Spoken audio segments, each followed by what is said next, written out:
Okey, sebelum itu menarik untuk saya nak bawa satu berita tentang Yusuf Router ni kan. Walaupun orang kata kenapa nak bawa cerita ni kan. Tapi saya tertarik nak bawa cerita Yusuf Router ni. Kita nak tengok okey, saya nak baca sedikit mengenai perkara ini dan apa elemen yang mungkin kita boleh tengok. Saman salah laku seksual ke atas Anwar, rayuan Yusuf pada 7 April. Mahkamah Rayuan menetapkan 7 April untuk mendengar rayuan Muhammad Yusuf Router untuk membatalkan beberapa perenggan dalam penyataan pembelaan dan tuntutan balas Perdana Menteri Anwar Ibrahim terhadap tuntutan salah laku seksual. Pembicaraan itu dijangka pembicaraan itu adalah hubungan tindakan sivil bekas pembantu penyelidik tersebut terhadap Anwar. Peguam Anwar, Narpreet Singh mengesahkan bahawa Mahkamah Rayuan telah menetapkan tarikh pendengaran semasa pengurusan kes malam. Pembicaraan rayuan ditetapkan pada 7 April 2023 melalui Zoom, kata peguam itu kepada Malaysia Kini hari ini. Rayuan Yusuf adalah terhadap keputusan Mahkamah Tinggi Kuala Lumpur pada September lalu yang menolak permohonan plaintiff untuk membatalkan perenggan tertentu dalam penyataan pembelaan ahli Parlimen Tambun Anwar terhadap tindakan sivil itu. Dalam kenyataan pembelaan Presiden PKR itu, Anwar menolak dakwaan salah laku seksual tersebut sebagai palsu dan rekaan. Yusuf membalikkan notis rayuan itu berikut tidak berpuas hati dengan keputusan Pesuruhjaya Hakiman Dr. John Lee Kin Hau atau Muhammad John Lee yang menolak permohonannya pada 9 September lepas. Permohonan itu adalah berhubung saman dikemukakan Yusuf pada 14 Julai mengenai dakwaan berlaku serangan seksual terhadapnya di kediaman ahli politik tersebut 4 tahun lepas. Anwar selaku defendant kemudian memfailkan saman balas terhadap saman dikemukakan Yusuf. Dalam penyataan tuntutannya, Yusuf mendakwa serangan seksual itu berlaku 2 Oktober 2018 di kediaman Anwar di Segambut. Apabila dia diminta oleh Setiausaha Sulit Anwar iaitu Syukri Saad untuk menyerahkan sendiri teks ucapan sempena sambutan ulang tahun 150 Mahatma Gandhi, anjuran pejabat Pesuruhjaya India kepada defendant. Yusuf yang meletakkan jawatan pada 24 Julai berkata satu laporan polis telah dibuat terhadap Anwar pada 7 Disember. Jabatan Peguam Negara kemudian mengemukakan kenyataan bahawa tiada bukti mencukupi untuk mendakwa Anwar. Plaintiff mendakwa akibat kejadian itu dia tuduh berkomplot untuk terjatuh dan merosakkan karier politik defendant selain memberi impak kepada kesihatan mentalnya kerana mendapat kritikan dari pemimpin yang menyokong Anwar serta orang awam. Okey, dia macam mana keadaan ni? Tak faham lah aku kes ni tuan-tuan. Apa ni seorang sama. Dia macam ni. Okey, saya rumuskan supaya kita mudah faham. Lepas ni kita boleh move on lah. Cerita kita boleh move on dah. Number one, kalau tuan-tuan perasan, kes ini adalah kes civil. Serangan seksual sepatutnya kes jenayah, betul? Sepatutnya serangan kes seksual adalah jenayah. Tetapi kenapa tiba-tiba bawa kes ni dalam kes civil? Okey, bagi siapa tak tahu, mahkamah kita ni ada 3 yang besar. Dia ada civil, dia ada jenayah, kemudian dia ada mahkamah syariah. Tolak tepi mahkamah syariah, dia ada mahkamah civil dan mahkamah jenayah.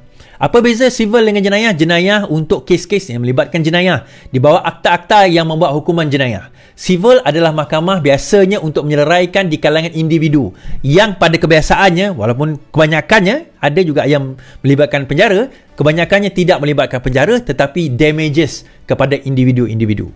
Contoh kalau kita tengok civil defamation, saman fitnah secara civil melalui civil. Tetapi ada juga criminal defamation, saman fitnah secara jenayah. Itu di bawah penal code. So dia 2 mahkamah yang berbeza.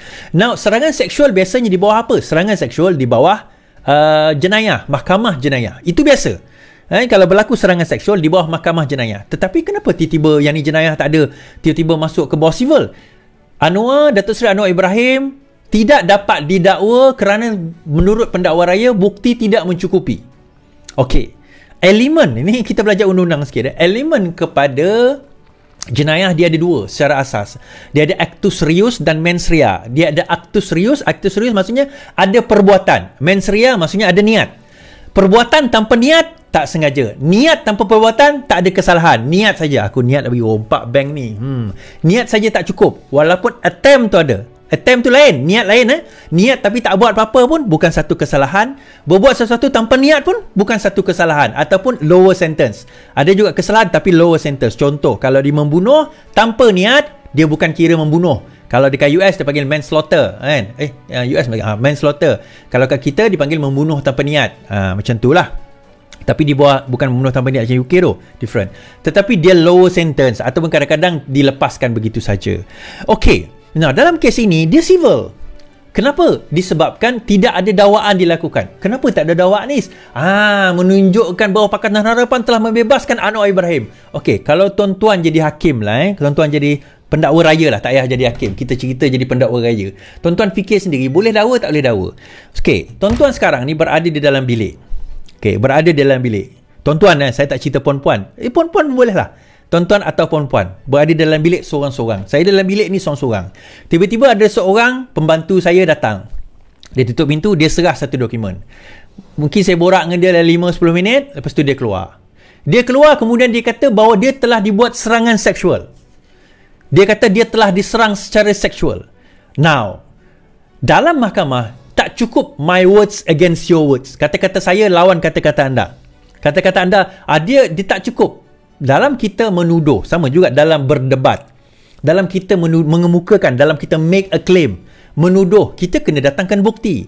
Sebab itu dalam maksim undang-undang, he who allege assert. Siapa yang menuduh, dia kena buktikan. Siapa yang claim, dia kena buktikan. Kalau anda claim harga telur itu mahal, anda kena buktikan harga telur itu mahal melalui bukti-bukti dan fakta-fakta. Semalam saya berdebat dengan seorang ni, dia kata harga telur mahal. Saya tanya berapa? Dia kata sekian harga. Telur grade berapa? Dia tak boleh nak jawab.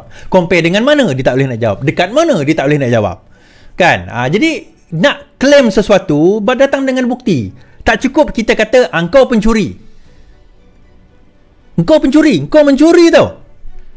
Okey. So siapa yang kena buktikan? Kalau saya tuduh seseorang engkau mencuri, siapa kena buktikan? Adakah dia kena membuktikan dia tidak mencuri, atau saya yang kena buktikan dia mencuri? Jawapannya saya kena buktikan dia mencuri, kerana asasnya adalah sesiapa yang menuduh dia kena buktikan. So dalam hal ini, bila pendakwa raya nak mendakwa, dia tanya pada Yusuf Router ni, okey, apa buktinya yang kamu kena gangguan ataupun serangan seksual? Ada luka? Tak ada. Dia ceritalah, dia kata dia pegang aku ni, menderama sekian, buat sekian, apa sekian, dia kata dia buat. Okey, mana buktinya? Ada kamera? Ada saksi? Tak ada. Habis macam mana? Macam mana kita nak dakwa? Ada, saya pernah terbaca, dia kata mungkinlah benda yang dia cakap tu betul. Mungkin. Kita tak menafikan kemungkinan itu ada betul. Tidak, kemungkinan. Mungkin, ni semua mungkin betul. Tetapi boleh tak kita membuktikan kemungkinan tersebut? Kalau kita boleh membuktikan, mendatangkan bukti dengan kemungkinan tersebut, sehingga kalau dalam jenayah dipanggil beyond reasonable doubt, di sebalik keraguan munasabah bahawa kejadian itu berlaku, maka daripada situ baru kita panggil for defense. Kena bukti beyond reasonable doubt, bukan defense, bersalah atau tak bersalah.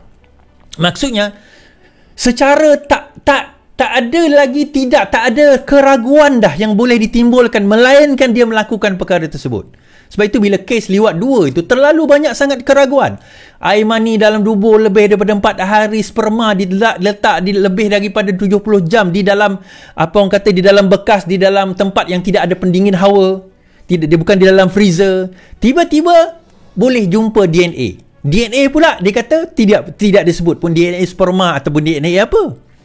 So doubt, keraguan demi keraguan itu ditimbulkan. Sebab itu saya selalu kata tugas peguam bela bukan membuktikan anda tidak bersalah. Tugas peguam bela adalah menimbulkan keraguan kepada bukti daripada pendakwa raya. Itu je tugas dia. Dia bukan kena timbulkan bahawa anda tidak bersalah. Itu pun dia juga kan. Dan bila ada keraguan, maksudnya tak bersalah lah. Tetapi juga yang paling utama tugas peguam bela adalah menimbulkan keraguan kepada bukti tersebut. Saya bagi contoh bagi budak-budak yang tak tahu kes lewat 1 kan. Masa itu pendakwa raya mengumumkan bahawa di Villa Trivoli, Datuk Seri Anwar dikatakan telah melewat di villa itu pada tarikh A. Kemudian peguam bela kata tarikh A ni terima kasih. Mahkamah Villa Trivoli itu tak siap lagi. Villa Trivoli itu tak siap lagi. Oh, okey, kami tukar tarikh kepada tarikh B. Tarikh B pun tengah masa construction. Oh, silap-silap, tukar kepada tarikh C. So, macam mana pertuduhan? Sebab itu kalau kita buat pertuduhan, dia mesti tepat. Bila berlaku, apa kelakuannya, apa kesalahannya, dia bawa section mana? Bila berlaku, di mana dia berlaku, apa kesalahan, dia kena tepat.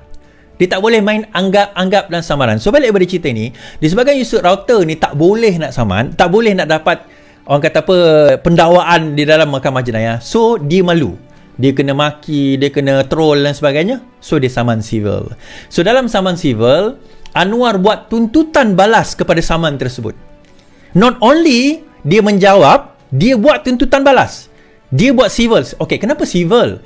Berbanding jenayah, test ujian untuk civil ni lebih rendah.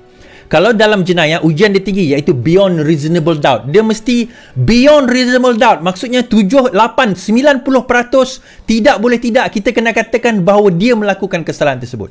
Itu dalam jenayah. Tetapi, di dalam mahkamah sivil, is just a balance of probability.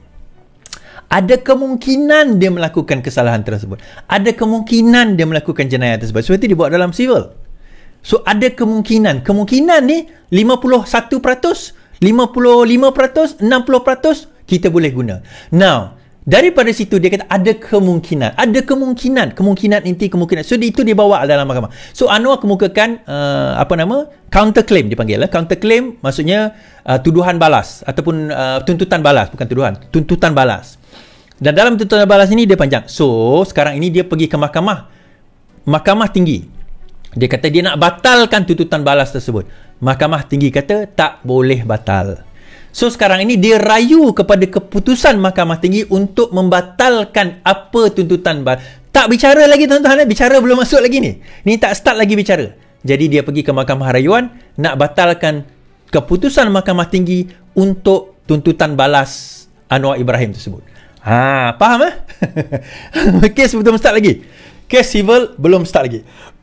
Having which, kalau sekiranya berjaya ke tak berjaya ke, lepas ini kena masuk lah. Kena masuk ke dalam mahkamah sivil, okay. So macam mana pula? So, since dia yang nak kemukakan bukti, dia nak menuduh, dia nak sesuatu, dia nak buat tuntutan sivil, maka dia kena membuktikan bahawa Anwar Ibrahim telah melakukan serangan tersebut sehingga menyebab kecederaan kepada dia dan dia boleh membuat tuntutan sivil. Okay.